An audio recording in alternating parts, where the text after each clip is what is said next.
तो आज का टॉपिक है हमारा त्रिभुज का क्षेत्रफल ज्ञात करें।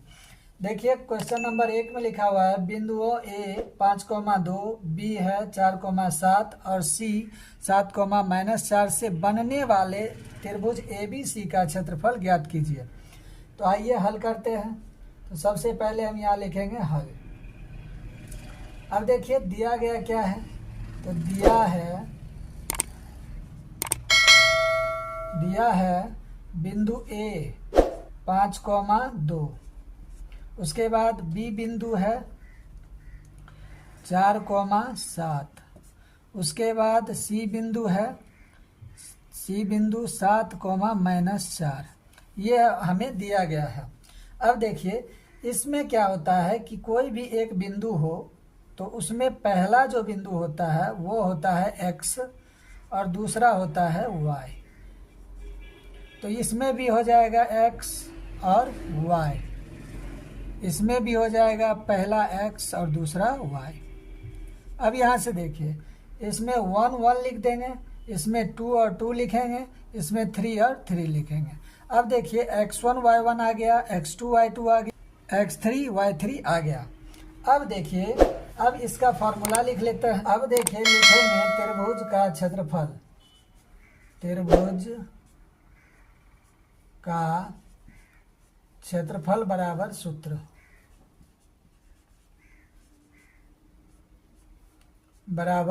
सूत्र क्या होता है 1/2, उसके बाद कोष्ठ दे देंगे बड़ी कोष्ठ, उसके बाद लिखेंगे x1 और कोष्ठ में लिखेंगे y2 माइनस y3, ये हो गया।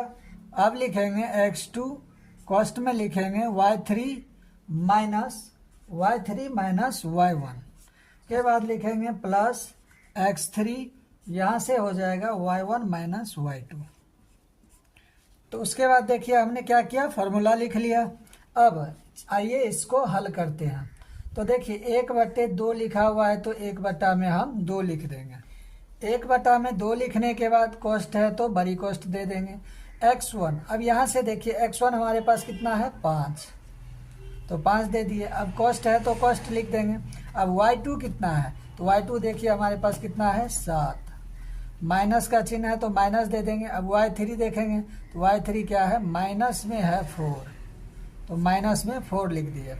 अब उसके बाद प्लस का चिन्ह है तो प्लस का चिन्ह दे देंगे। अब उसके बाद x2 कितना है, तो x2 देखिए हमारे पास है 4, तो 4 लिख देंगे। फिर कोष्ठ, उसके बाद y3 कितना है, तो -4 है तो -4 लिख लेंगे यहाँ। उसके बाद फिर माइनस का चिन्ह हो जाएगा। उसके बाद y1 कितना है, तो y1 है हमारे पास 2, तो यहाँ से 2 लिख लेंगे। फिर कोष्ठ बंद कर देंगे, फिर प्लस का चिन्ह। फिर x3 कितना है, तो x3 देखिए है हमारे पास 7, तो यहाँ से x3 का मान 7 है तो 7 लिख दिया। फिर कोष्ठ में लिखेंगे y1 का मान कितना है, तो y1 का मान है यहाँ से 2, तो हम लिख देंगे 2। उसके बाद माइनस है तो माइनस दे देंगे। अब y2 कितना है, तो y2 है हमारे पास 7, तो यहाँ लिख देंगे 7। और इतना लिख लिए। अब देखिए फिर हो जाएगा 1/2। अब कोष्ठ है तो कोष्ठ। अब यहाँ से देखिए 5 है तो 5 लिख देंगे। अब यहाँ पर देखिए 7 है तो 7, माइनस और माइनस क्या हो जाता है प्लस, तो यहाँ लिख देंगे प्लस में 4। फिर प्लस में 4 लिख देंगे यहाँ। अब उसके बाद देखिए फिर यहाँ जोड़ और घटाव के नियम में होता है कि माइनस माइनस माइनस और अंकों का जोड़, तो 4 और 2 कितना हो जाएगा 6 हो जाएगा। उसके बाद फिर प्लस लिख देंगे। अब देखिए 7 है तो क्या लिखेंगे 7। अब यहाँ से देखिए 2 से 7 घटाएंगे तो कितना आ जाएगा, माइनस में 5 आ जाएगा, तो यहाँ हम कोष्ठ में लिख दिए -5। अब यहाँ बड़ी कोष्ठ है तो बड़ी कोष्ठ क्या करेंगे, बंद करेंगे। अब यहाँ देखिए हम लिखेंगे 1/2। अब यहाँ देखिए अब यहाँ से करेंगे ऐसे डायरेक्ट कर लेते हैं। 7 और 4 को जोड़ेंगे तो 11, 11 को 5 से गुना करेंगे तो क्या आएगा 55। फिर प्लस, अब यहाँ से देखिए 6 को 4 से गुना करेंगे तो माइनस में आएगा 24। उसके बाद फिर प्लस है तो प्लस दे देंगे। उसके बाद देखिए 7 को 5 से गुना करेंगे तो 7 5 35 आएगा, लेकिन माइनस में आएगा। अब यहाँ से भी क्या करेंगे, कोष्ठ को बंद कर देंगे।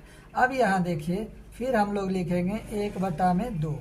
अब यहाँ से क्या करेंगे, कोष्ट में लिख लेते हैं 55 है तो 55, फिर प्लस माइनस क्या हो जाएगा माइनस का 24, फिर प्लस माइनस माइनस का 35। अब यहाँ तक हमने क्या किया लिख लिया। यहाँ सबसे पहले हम लिख देते हैं 1/2। अब यहाँ देखिए यहाँ कितना है 55 है और यहाँ दो संख्या माइनस में है, तो पहले माइनस वाला को जोड़ लेते हैं। तो यहाँ देखिए 35 और 24 को हम लोग ऐसे जोड़ लेंगे तो कितना आ जाएगा 5 4 9 3 2 5। लेकिन यहाँ साइन जो है यहाँ भी माइनस है यहाँ भी माइनस है, तो माइनस माइनस क्या होता है माइनस। अब यहाँ प्लस में कितना है 55, तो हम यहाँ लिख देंगे 55। तो देखिए घटाएंगे तो कितना आएगा 4 आ जाएगा। तो 59 बड़ा है और 55 छोटा है, ये वाला साइन प्लस का है। तो इसमें क्या होता है कि माइनस प्लस में जो संख्या बड़ा होता है उसका चिन्ह होता है।